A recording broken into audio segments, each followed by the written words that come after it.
Cinema பாட்டும் memory ஆகுது. இது சப்ஜெக்ட் மட்டும் ஏன் மெமரி ஆக மாட்டேங்குது? நான் இன்னைக்கு பெரிய ப்ரொஃபசர் தான். என்னுடைய கார் இதோ அங்க நிக்குது. என்னுடைய ஓன் கார், என்னுடைய ஓன் ஹவுஸ், என்னுடைய ஓன் எல்லாமே எனக்கு இன்னைக்கு ஓன்ல இருக்கு. எல்லாமே நான் படிச்ச படிப்பால வந்தது. ஆனா ஒரு சினிமா பாட்டு மனப்பாடம் பண்ணி ஒன்னும் சம்பாதிச்சது இல்ல. நான் எந்த பாட்டை மனப்பாடம் பண்றேனோ அந்த படம் எடுத்தவன் தான் அதை சம்பாதிப்பான். அவன் சம்பாதிக்கணுமா நான் சம்பாதிக்கணுமா நான் தான் முடிவு பண்றேன். என்னுடைய மாச சம்பளம் யூஜிசி ஸ்கேல் 1,65,000 மட்டும் கையில வரும் மாசத்துக்கு.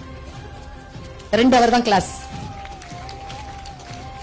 12 CL, 15 ML, 20 EL, private affairs, அப்புறமா செமஸ்டர் ஹாலிடேஸ்லாம் பார்த்தோம்னா ரொம்ப குறைஞ்ச நாள் தான் வேலை.